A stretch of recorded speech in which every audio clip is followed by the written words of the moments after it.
Can you beat Batman Arkham Knight without using quickfire gadgets? I was honestly stupid thinking of skipping over this game, because despite having the least to talk about with bosses, this game does have a plethora of unique enemies that require different gadget use. So, here it is. G'day chaps, is I, ClownPuncher139.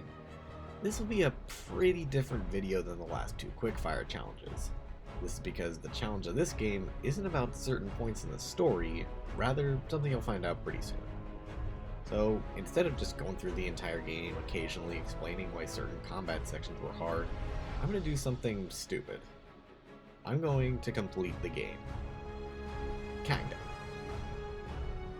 I'm going to complete every mission of Batman Arkham Knight that may require major gadget use, and if any of them require the use of quickfire gadgets.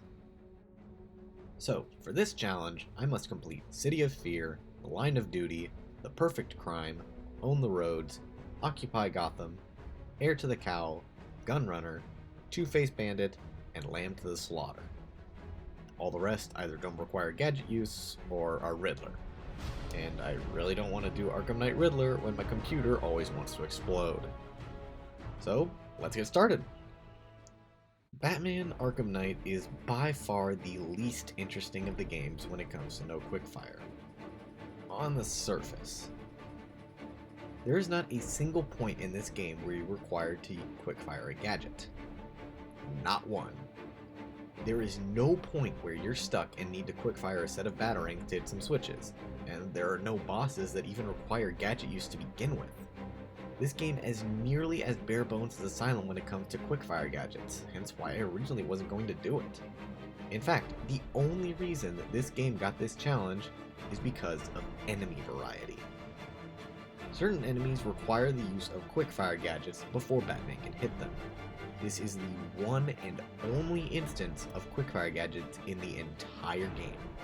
So let's go over them, and I'll explain where the problems arose with each. First is the most common enemy, Chargers. At seemingly random times, basic thugs will get the idea to charge at Batman and tackle him to the ground. The game then prompts you to throw a batarang to take them down instantly. While this is a fantastic convenience in regular play, it simply isn't allowed now. Really, all this means is not having an easy takedown for some thugs and having to evade over them. That's literally it. Second are stun stick enemies, which are less common but still a threat nonetheless. More than anything, these guys become more annoying because we can't use the rec gun to knock them down. Instead, we resort to the tried and true method of leaping behind them before attacking. There's basically nothing else changed though, until we take into account the brute variations. These guys cannot be jumped over because we have to take time to stun them. As such, it's technically impossible to hurt them without special circumstances going in our favor. I'll go over those in a second after I mention the last problematic enemy, which are the electrified militia. These guys are the main problem with this run and the main reason I decided to do it. Once the medics electrify one of their allies, it is impossible to hit them without getting hurt. The only emphasized way to avoid damage is to use the backclaw to absorb the electricity. However, there are a few specific circumstances that would allow us to hit them and stun brutes. The most common being weapons. Some combat sections are generous enough to have weapons like bats and pipes lying around.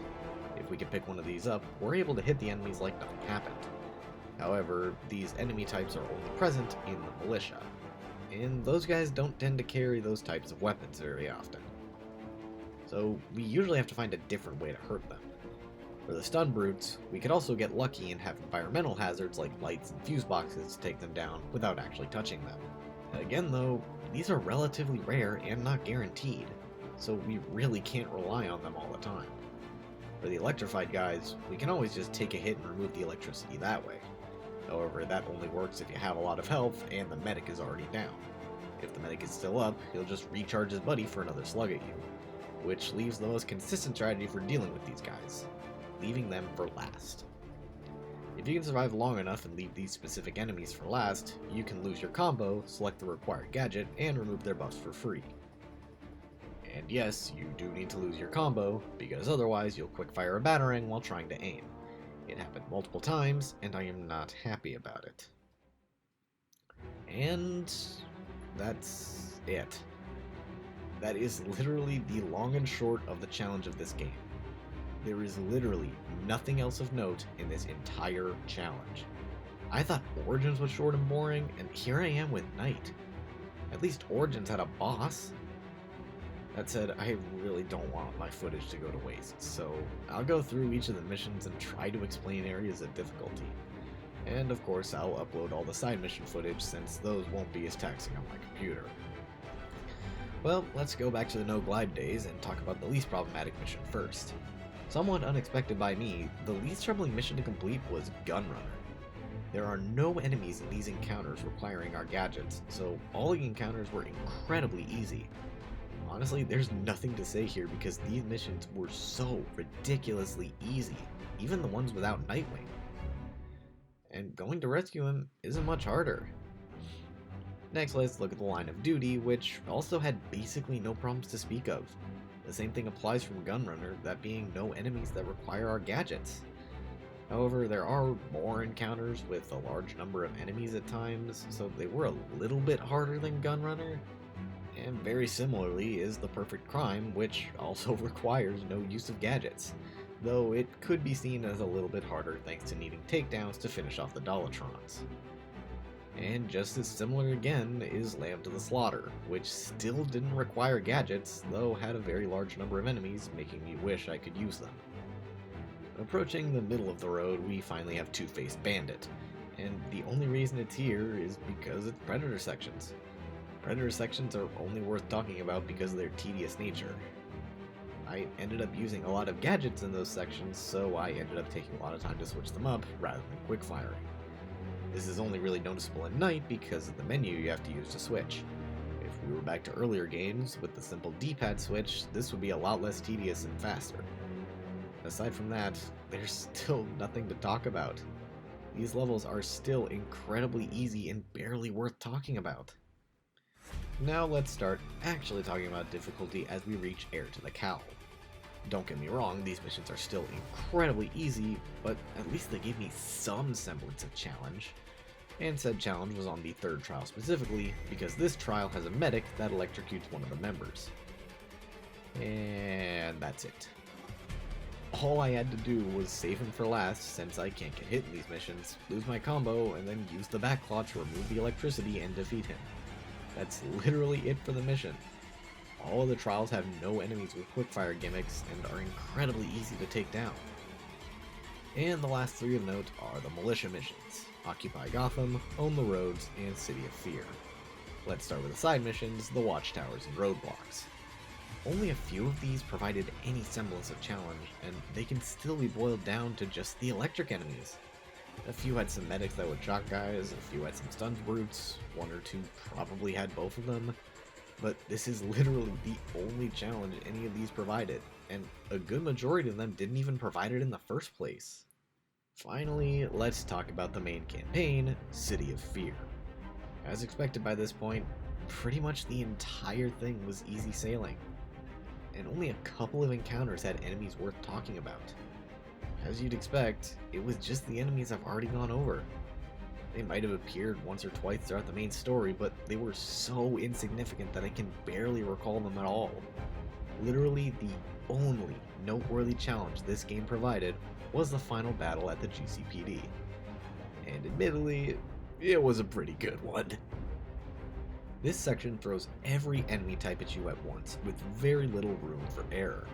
The first two inside the GCPD are relatively easy, since the first can be cheesed with the Batmobile. The second is less easy, requiring very careful inputs so as not to hit the wrong enemies and get electrocuted. There's very little room for error, especially with the close quarters of this arena. After the final tank battle, all we have left is the Rooftop Rumble, and this is far and away the most interesting encounter in this game. This encounter throws every single enemy type at us in quick succession, with relatively cramped space to work with, and a ton of enemies at that.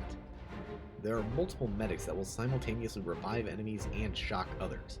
There are two brutes with all three upgrades, forcing you to be aware of when they turn on their shock hands. Best of all, we have Oracle on our side for the entire encounter and have 6 different opportunities for instant takedowns. I actually never knew there were more environmental takedowns behind the landing pad, so this challenge did give me one new piece of knowledge. This was the best combat encounter in the game and was by far the most challenging, even taking side missions into account. With all that said and done, this challenge was still incredibly easy. I in no way recommend doing this challenge yourself. It was tedious, boring, and had very little impact on the actual game. Don't expect another video on Night for a long while because this challenge was ridiculously painful and nearly broke my computer with how much footage there was. This is the end of No-Quickfire, and unfortunately it just went out with a whimper. I'm honestly really sad to say that because the city run was so good, and it's only gotten progressively worse.